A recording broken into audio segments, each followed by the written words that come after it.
He stood on my porch with his wife and 3 heavy suitcases, saying, "We're moving in, Mama. You've got enough space for us now." 13 years of silence had turned his voice into a stranger's, but my heart still flinched at the sound of it. I smiled, stepped aside, and thought, this time, I'll finally do what I should have done years ago. It was a Sunday morning, the kind that used to feel holy, even if I hadn't been to church in years. The sun had just started spilling through my kitchen window, lighting up the steam from my coffee like little ghosts rising. I was alone, same as always. The only sound was the clock ticking on the wall. Slow, steady, almost gentle. Then came the knock. A knock that didn't belong to this house anymore. When I opened the door, I froze. There he was. My son, Marcus, 13 years older, though not much wiser by the look of him. His hairline had started to run away, but that arrogant tilt in his chin was still there, same as the last time he'd shouted, "I don't need you," before slamming the door behind him. Beside him stood a woman, pretty, young, with eyes that darted around like she was checking the place for treasure. Her perfume hit before her smile did. He didn't say hello, didn't say, "Mama, I missed you." Just, "We're moving in." And behind him, 3 suitcases stood like silent witnesses to his audacity. For a moment, I thought I hadn't heard right. My fingers gripped the doorknob tighter. "We?" I asked, my voice calm, even though my chest had started to ache. He gestured toward the woman beside him. "This is Sierra, my wife. We've been staying in a motel for a while, but, you know," he looked past me into the living room. "You've got all this space. It only makes sense." My first instinct was to laugh, the kind of laugh that comes when you've been slapped by the absurd. But the years had taught me to keep my face steady. "And what makes you think I'd let you just move in here?" He shrugged like a spoiled boy. "Because I'm your son. And I heard about your money, Mama. You don't gotta act like it's not true. Everyone in town's been talking. You hit big after that lawsuit, didn't you?" Sierra gave a polite little cough, then smiled. "We thought it'd be nice, to reconnect. Family's all we got, right? Family." That word hit like glass in my throat. 13 years. 13 birthdays missed. 13 Christmases with one empty chair. Not a phone call when my hip gave out. Not a text when I buried my sister. Just silence. Now here he was, talking about family, talking about space, talking about what I owed him. I stepped aside, not out of weakness, but because I wanted to see how far he'd go. He walked right in, like he'd never left. His wife trailed behind, pulling her luggage, her heels clicking against my hardwood floors. He looked around, whistling low. "Nice place, Mama. You really did well for yourself." My hands trembled, but I hid them behind my back. "I did," I said softly. "I learned how to live without waiting on anyone's approval." He didn't hear the warning in my tone. Or maybe he did, and didn't care. He wandered toward the kitchen, opening cabinets, peeking into the fridge like a man inspecting property he'd just inherited. "I knew you'd come around one day," he said, his voice casual. "You always used to say, blood is blood. So yeah, we're gonna stay for a bit, until we figure things out. You've got plenty of room anyway." I looked at him for a long time. Really looked. And for the first time in years, I didn't see my boy. I saw a stranger with my eyes, wearing a smile that had forgotten how to mean love. Sierra was standing by the window, pretending to admire the garden. "It's such a blessing," she said, "to have a mother-in-law so generous." I almost smiled at that. Generous? Yes. I had been generous all my life. With my money, my time, my forgiveness. I'd given until I was empty.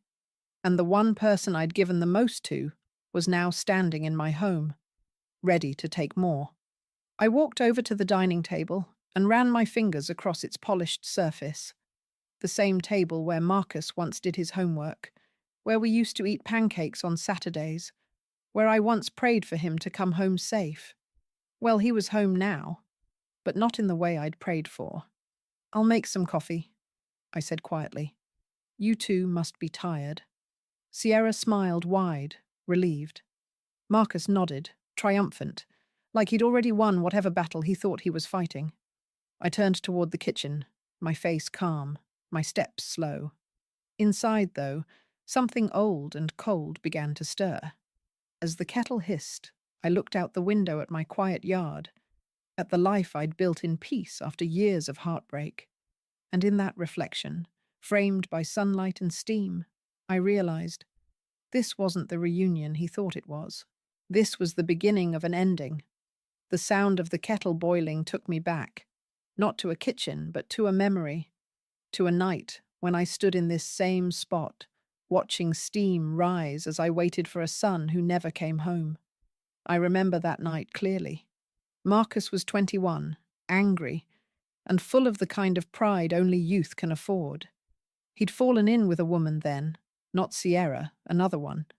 Wild, reckless, always whispering that I was holding him back. I tried to warn him, but every word I spoke turned into a spark in his temper. When he stormed out that last night, I thought he'd cool off and come back. Instead, he vanished. Days turned into months, months into years. I called, wrote letters, even went to the old apartment he shared with her. Nothing. Once, a neighbor told me they'd packed up overnight. Said they were done with this town, she said. I didn't know it then, but that goodbye had already been written the day he left. At first, I blamed myself. Maybe I was too strict. Maybe I worked too much, or loved too hard. When his father died, when cancer took him and left us both hollow, I tried to be both parents, both strength and softness. I worked double shifts at the diner, scrubbed other people's floors on weekends, saved every dime for his college fund. But none of that mattered. To Marcus, I wasn't a mother anymore. I was a reminder of everything he wanted to escape. The first few years were the hardest. Every ring of the phone twisted my gut with hope. Every knock on the door made me stand up too fast. And every time it wasn't him, I told myself I was fine. Until one day, I actually was. Not happy, but fine. I learned the quiet kind of peace, the one that comes after you've cried yourself empty. I got older. I grew softer in some ways, harder in others. I found new routines, tending my little garden, selling my baked pies at the market, walking down to the pier on Sundays to watch the waves crash. The world moved on, and so did I. Then came the accident. It was 2014, I think. A delivery truck ran a red light and tore through my car like it was paper. I woke up in the hospital with 2 broken ribs, a fractured leg, and a lawyer telling me I had a case. I didn't want to sue anyone. I just wanted to go home. But he said, "Mom, they nearly killed you. You deserve justice." And justice came, slow, cold, and unexpected. A year later, I received a settlement that turned my world upside down. I wasn't rich, but in this town, $1 million is enough to make folks see you differently.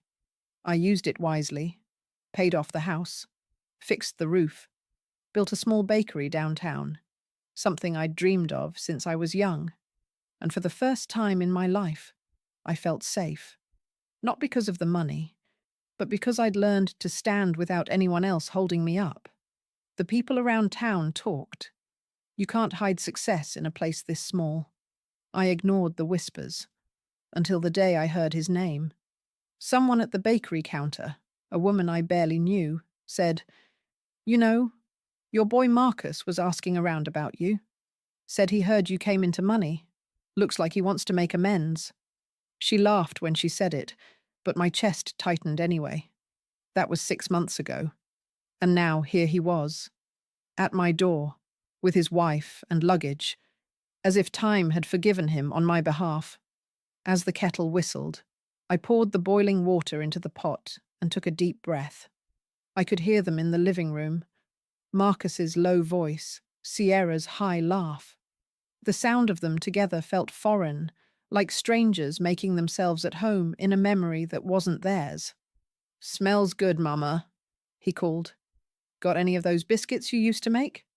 I didn't answer. Not yet. I took 2 cups of coffee and carried them out, my hands steady now. Sierra smiled, pretending warmth.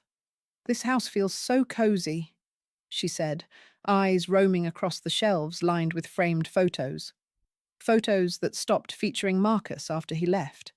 Her gaze landed on one. It was a picture of him at 18, wearing his graduation cap, me standing beside him with my hand on his shoulder. He looked embarrassed even then. I was too proud for both of us. "You still keep that?" Marcus asked, sounding almost amused. "Some things remind me of who I used to be," I said quietly. "And who's that?" he asked, leaning back with that smirk that used to charm everyone except the people he hurt. I met his eyes. "Someone who doesn't beg to be loved anymore." He blinked, just a flicker, but I saw it. A crack in his confidence. Then he laughed it off. "Well, you won't have to beg for company now. You've got us." Sierra squeezed his hand and smiled like a woman proud of her man for being so clever. I smiled back too. Not because I was fooled, but because I finally understood what was happening. They weren't here for love. They were here for opportunity. And in that moment, as sunlight poured through the window and glinted off my coffee cup, I made a quiet promise to myself. I would not be fooled again. This time, it would be my turn to teach a lesson. By evening, they'd already made themselves comfortable, as if they'd been here forever. Marcus's shoes were off, his feet propped on my coffee table, the same one I bought second-hand after my accident. Sierra was in my kitchen, rearranging my spices like she was auditioning for a homemaker's role she didn't deserve. I stood by the doorway and watched the two of them move through my house, like ghosts reclaiming the rooms they once haunted. It was strange, seeing them there, smelling her floral perfume, mixing with the faint lemon scent I used to clean the counters that morning. The whole place felt smaller, like my piece was being folded in half. "Marcus," I said finally, "you planning to stay long?" He didn't even look up from his phone. "Just until we get settled. We've had a rough year. You'll understand." I crossed my arms. "That's not an answer." He sighed like I was nagging him. "Mama, come on. Don't start. I told you. It's temporary." Sierra turned, holding one of my teacups like it was her own. "We don't want to be a burden," she said sweetly. "But times are hard, you know. Rent, bills, groceries. Everything's gone up. You're lucky you bought this house when you did." I felt my jaw tighten. "Luck had nothing to do with it. I worked for this." That silence that followed told me everything I needed to know. They didn't come here for reconciliation. They came because they thought I was easy. The same woman who'd once loaned money without question, who'd forgiven before apologies were ever spoken. Marcus looked around, his eyes settling on the framed pictures on the wall. Not of him, but of my bakery, my friends, the life I'd built after he left. He frowned. "So you really been doing all this on your own?" "Yes." "No help?" I smiled faintly. "No help." He nodded slowly, then said, "You could have called me." That one almost made me laugh. "I did call you, Marcus," I said softly. "Dozens of times. You just stopped picking up." He shifted, his discomfort flickering through that easy arrogance he wore like armor. "You know how life gets, Mama. People get busy." 13 years of busy?" I asked. His face hardened. "Why you always got to turn everything into guilt?" I came back, didn't I? There it was. The twist of his logic. The kind that makes the sinner feel like the savior. Sierra came over, laying a manicured hand on his shoulder. "He's trying, Mrs. Jenkins." That's what matters. The way she said Mrs. Jenkins, polite, distant, made me realize she didn't see me as family at all, just an obstacle to get past. I took a slow breath. "You're right," I said. trying matters. Then I tilted my head. What exactly are you trying for? Her eyes flickered. Marcus jumped in before she could answer. We're building something new, Mama. We just need a little help getting started. Help? I asked. Just till I find a steady job again, he said. And maybe we could use the guest room for a while. You don't even use it. And when will you leave? When things settle. How long will that take? He shrugged. You act like we're strangers. I looked at him quietly for a moment. Then I said, You are. The room went still. Even Sierra stopped smiling. Marcus laughed, sharp, defensive. Come on, you don't mean that. I do. You're my mother? I was, I said, until you decided I wasn't enough for the kind of man you wanted to be. He stood, his voice rising. So that's what this is about? You still mad I left? You should be happy I came back. Happy. That word hit me like insult and irony in one. I met his gaze, calm and unblinking. Marcus, I made peace with your absence. What I'm not going to make peace with is disrespect in my own home. His wife stepped in, voice dripping honey. He didn't mean any disrespect. He's just tired. We both are. You know how men get when life hits them hard. I smiled, but there was no warmth in it. No, dear. I don't. The men I've known didn't come home only when there was something to take. Sierra blinked, not used to pushback. Marcus rubbed his temple, sighing dramatically. You're making this harder than it needs to be. Am I? I asked quietly. Or are you realizing this house doesn't open to every knock anymore? For the first time, neither of them had a quick answer. I turned toward the kitchen, my voice steady. I'll fix dinner. We'll talk later. As I walked away, I heard Sierra whisper, She's testing us. Marcus muttered, She'll come around. She always does, I smiled to myself, hidden by the walls. No, son, not this time. While the food cooked, I stood by the window, watching the reflection of my own face in the glass. Older, lined, but not weak. 13 years had taught me something. Silence can turn into steel, and the woman who once begged for love no longer needed it to survive. I glanced at the clock. The hands ticked steady. I could hear their murmurs in the living room. Plotting, maybe, or pretending not to. It didn't matter. They thought I was the same mother they left behind. But they were about to meet the woman I became in their absence. The next few days passed like a strange dream. Marcus and Sierra made themselves at home with a confidence that came from assumption, not invitation. By the second morning, Marcus had claimed the guest room. By the third, Sierra was reorganizing my pantry like she paid the mortgage. I watched quietly, from the corner of my own kitchen, from behind the rim of my coffee cup, learning the rhythm of their entitlement. They didn't see me watching. They never did. People like them rarely look at the ones they underestimate. Marcus would spend hours on his phone, voice low, whispering to someone I didn't know. I caught words like loan, interest, and once, she won't notice. Sierra, meanwhile, made calls in the backyard. Always cheerful, always fake. But it wasn't the fake cheer that caught my attention. It was her use of my name. She's loaded, I heard her say one afternoon, laughing softly. Yeah, the lawsuit. She's playing humble, but she's got more than she lets on. I didn't move, didn't interrupt. I let her words hang in the air like smoke, thin, poisonous, revealing. That evening, I found an envelope on my dining table. My name written in Marcus's handwriting. Inside, a folded piece of paper, a proposal, as he'd titled it. He wanted to start a family business. He'd even drawn a logo, Jenkins Auto and Wash. He wanted $85,000 to get things running. He wrote, You always told me to be ambitious, Mama. This is your chance to support that. Support. That word made my stomach turn. Support had cost me everything once. My youth, my health, my savings, my peace. When he walked in later, all smiles and ease. I was sitting at the table with the paper in front of me. "You found it," he said. "I was going to talk to you about that later." "I bet you were," I said softly. He sat across from me.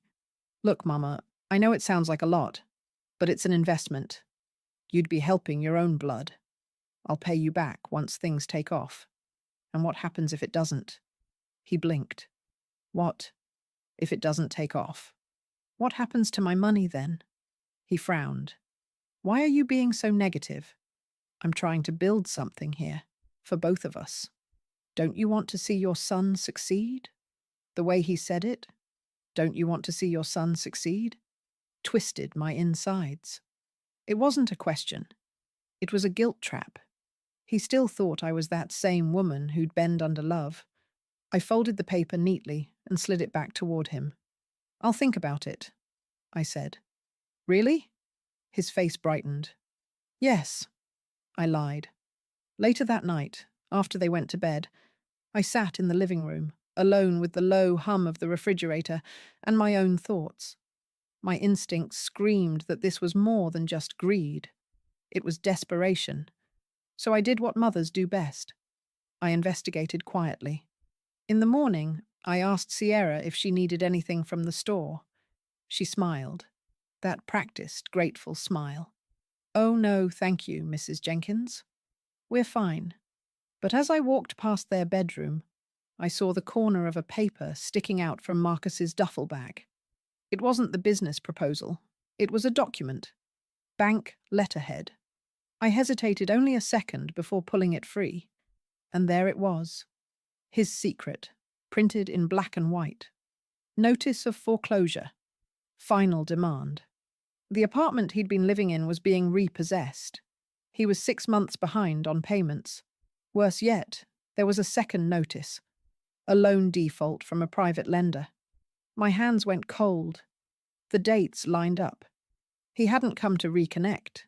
He'd come to collect. Later, I slipped the letters back and stepped outside to breathe. The wind carried the faint smell of honeysuckle, sweet and sharp, like the irony of my life. 13 years he stayed away, and now he returned only because he was drowning. And he thought I'd hand him a lifeboat. That night at dinner, I tested him. "So, this business idea," I said casually, spooning stew into my bowl. "You said it's a partnership?" He grinned. "Of course. You'd be the investor. I'd handle the operations, and Sierra? She'd help with admin stuff. She's got a great head for numbers." Sierra looked up quickly, eyes flickering like she'd been caught. "Yeah, totally." "Numbers," I smiled. "I'm sure you do." I watched them eat. Marcus chewing confidently, Sierra nervously picking at her bread. Every bite they took felt symbolic, feeding on what they believed they already owned. After dinner, I said, "You two go ahead and rest. I'll clean up." They didn't argue. They never offered to help. When the dishes were done, I sat again at that table, the same table where I'd once prayed for my son's safety, then later for my own peace. I thought about all the years I'd spent working, healing, forgiving. And I realized something sharp and painful.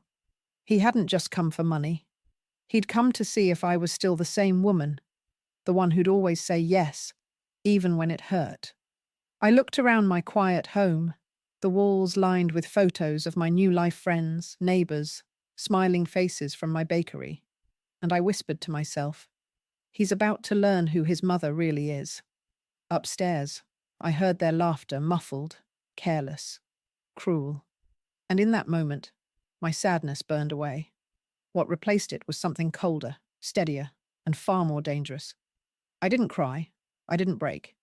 I simply began to plan. I didn't sleep that night.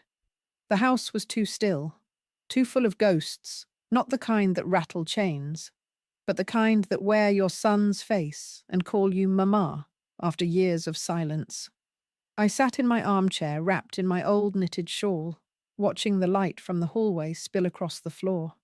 The air smelled faintly of dish soap and deceit. Every tick of the clock reminded me that they were upstairs, sleeping in comfort that wasn't theirs. under a roof built on my pain. Once upon a time I would have cried, but age does something to a woman's tears, it teaches them discipline. That night, I didn't cry. I planned. I started with what I knew. Marcus was broke. His debts were chasing him. He came here because he believed I was an easy mark, an old woman too sentimental to say no. But what he didn't know was that I'd spent the last 13 years becoming something else entirely. When you've lived through loneliness long enough, you learn the quiet power of preparation. I'd learned how to read contracts, manage my own accounts, and handle every legal paper that came with the bakery. I'd even taken a few courses at the community centre about estate planning and small business law, mostly to protect myself. Now it looked like all that learning was about to pay off. Before sunrise, I opened the cabinet under the desk in my study and pulled out my lockbox, a sturdy metal thing with a little combination dial.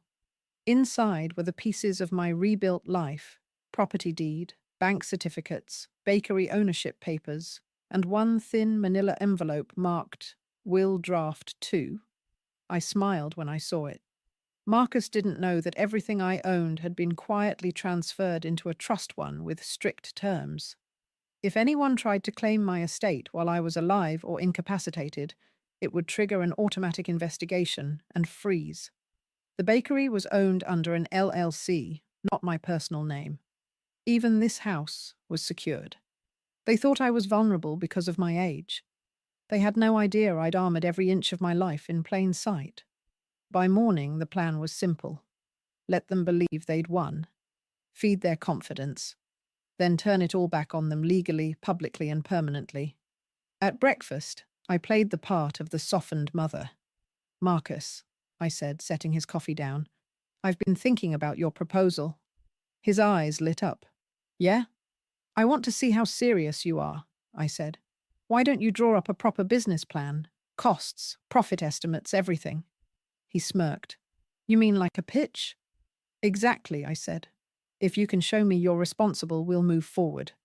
Sierra clapped her hands, beaming. "See? I told you she'd come around." I smiled too, a smile that reached nowhere near my eyes. They spent the next 2 days drafting their business plan. I pretended not to notice that Marcus was copying phrases straight from Google templates and that Sierra was more interested in my jewelry box than QuickBooks. I gave them space. I made cookies. I hummed. Let them think the mother was soft again. On the third night, I made a call to Carla, my friend and attorney. Carla was 10 years younger than me, sharp as a blade, and had been with me since my accident. We'd shared wine, secrets, and once, heartbreak over our ungrateful children. "Carla," I said softly over the phone, "I might need to update my will again." Her tone shifted. "Everything okay?" "Everything's perfect," I said. "I just want to make sure that if anything happens to me, or if certain people try to take advantage, the law knows who's who." She chuckled. "You sound like you're about to teach someone a lesson." I smiled into the receiver. "Maybe I am. Want me to come by?" "Not yet. Let me give them enough rope first." When I hung up, I felt something I hadn't felt in years. Power. Not the loud kind that comes with shouting or threats, but the quiet kind that comes from knowing the truth before anyone else does. That evening I set a small stage. I invited a few neighbors for tea, just casual talk, laughter, warmth. I made sure Marcus and Sierra were present. Everyone in this town loves a good story, and I let a few details slip just enough to let it travel. "Oh, the bakery's done so well," I told my friend Miss Ellen. "Carla says I might even open a second branch in the city." Marcus's head snapped up at that. I smiled sweetly. Let him stew in the illusion of endless wealth. Later that night, I overheard him whispering to Sierra in the hallway. "She's got more money than I thought. Maybe we should get her to sign something before she changes her mind." Sierra's voice was lower, colder. "You better hurry. Old people get unpredictable." I lay in bed, staring at the ceiling, their voices fading into the hum of the night. Every word was fuel. Every lie was a confirmation. The next morning, I put the kettle on and hummed an old gospel tune. When Marcus came into the kitchen, bleary-eyed, I said, "I spoke to Carla. She's coming by tomorrow. She handles all my finances just to make sure everything's clean and fair." He froze for a fraction of a second, then forced a smile. "That's great, Mama. We love transparency." "Good," I said softly. "So do I." He didn't realize what I was doing, not yet. But the board was set. And this time, I wasn't playing mother. I was playing chess. Carla arrived the next afternoon, sharp navy suit, dark red lipstick, and that air of calm authority that always made people sit up straighter. I met her at the door with a warm smile and 2 cups of coffee. "Right on time," I said. She smiled back. I figured this meeting would be worth dressing for. Marcus and Sierra were already in the living room, pretending to scroll through their phones, but clearly curious.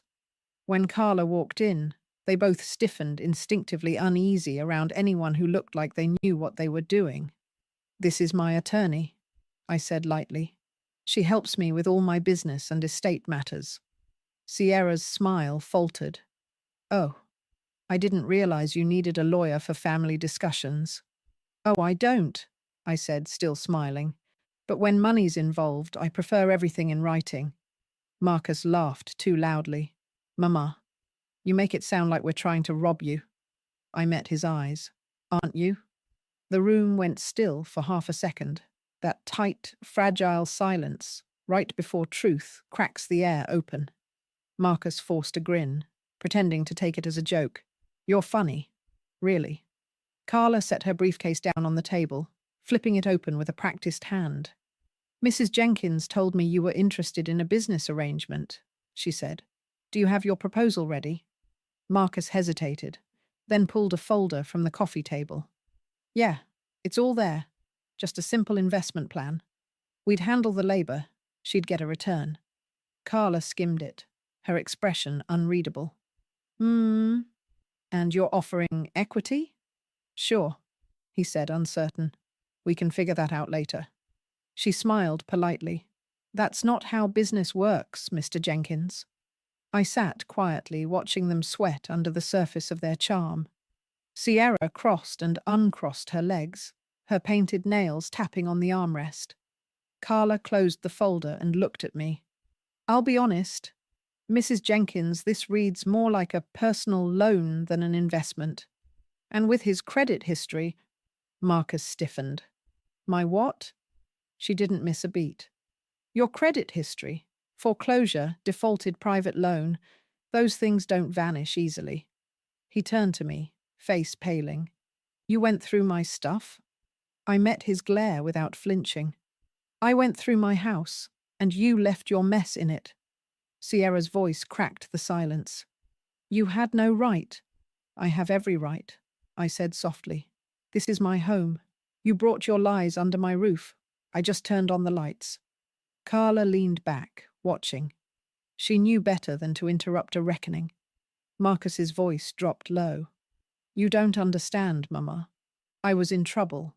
I just needed a little help to get back on my feet. You've got so much." I cut him off. "I have enough. Enough to live. Enough to breathe.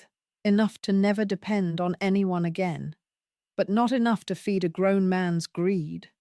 He stared at me, his pride crumbling. "I'm your son." "Yes," I said. "And I was your mother when you let me be." For a long moment, no one spoke. The house itself seemed to hold its breath. Then Carla cleared her throat gently. "Mrs. Jenkins, would you like me to explain how your estate is structured? It might clear up any misunderstandings." "Yes," I said. "Please do."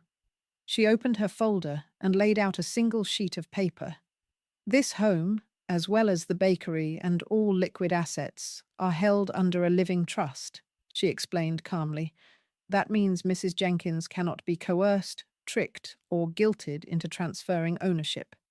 Any attempt to do so, verbal, written, or otherwise, is legally considered exploitation of a senior." Her tone sharpened, just slightly. "That's a felony." Sierra's mouth opened, then closed. Marcus's hands curled into fists on his knees. You're saying she can't even help her own family? He snapped. She can, Carla said smoothly. But she chooses not to, and the law protects her right to that choice. I sat back, feeling the power in stillness. For once, I didn't have to shout to be heard. The law and truth were doing it for me. Sierra grabbed her purse, her voice shaky. We didn't come here for trouble. We just wanted to reconnect. I nodded. Then maybe you should start by apologizing, not calculating. Marcus stood up, towering over me, eyes glassy with frustration. You don't mean this. You're angry right now. I'm your son. I looked up at him, the same boy I once rocked to sleep, the same boy I'd begged God to protect. You stopped being my son the day you sold your loyalty for convenience, I said quietly, and you walked out long before you ever came back. He took a step back, stunned into silence. Sierra tugged at his arm. Let's go. He hesitated, pride still wrestling with defeat, then turned and walked out. The door slammed behind them, rattling the picture frames, but not me. Carla exhaled softly. You handled that beautifully. I smiled faintly. I learned that quiet women aren't weak. We're just patient. We sat in silence for a while, sipping coffee that had gone cold. Through the window, I watched Marcus and Sierra load their suitcases into their car. They didn't look back. Good. Let them keep driving. Before she left, Carla put her hand on mine. You know he'll come around again someday. They always do when the money runs out. I nodded. Then I'll be right here behind a locked door. When the house fell silent again, I walked to the doorway where they'd stood just days ago. The light hit the empty space where their luggage had been, and I felt the strangest thing. Not sadness, not victory, but relief. Justice doesn't always roar. Sometimes it whispers, you survived. The house felt different after they left, lighter, quieter, honest. For days, I moved through the rooms like a woman relearning her own space. The air smelled of lavender and freedom. The silence, once a wound, had turned into peace. I thought I'd feel broken when that door closed behind Marcus. Instead, I felt balanced. For years, I'd believed peace meant forgiving others. But sometimes peace means forgiving yourself for giving too much, for waiting too long, for mistaking love for loyalty. The next morning, I opened my bakery early. The scent of sugar and butter filled the air. My girls smiled and asked how my weekend had been. Quiet, I said, and that word tasted sweeter than any pie I'd ever made. Around noon, a small brown envelope appeared on the counter. My name, Mama, written across it in Marcus's old handwriting. I froze for a long moment before opening it. Inside was one sentence. I didn't come for love, but I left learning it. I read it twice, then folded it neatly and tucked it into my pocket. I didn't cry. I didn't sigh. I just whispered, good. That night, I brewed coffee, wrapped myself in my shawl, and sat by the window. The sky was the color of forgiveness. Soft, faded, familiar. I realized I wasn't angry anymore. Not at him. Not even at myself. Because forgiveness doesn't always mean opening your door again. Sometimes it just means you're done waiting by it. I went for a walk the next morning, down to the pier where I used to sit alone years ago, praying for my son to call. The water shimmered under the sunlight, calm and unbothered, like time itself had healed with me. I brought out a piece of paper and wrote a short letter, not to Marcus, but to myself. You did it. You stopped apologizing for surviving. You stopped waiting for permission to rest. You gave enough, and then learned to keep something for yourself. I folded the letter, smiled, and let the breeze carry away the old ache that had lived in my chest for years. When I got home, I locked the door, not out of fear, but love.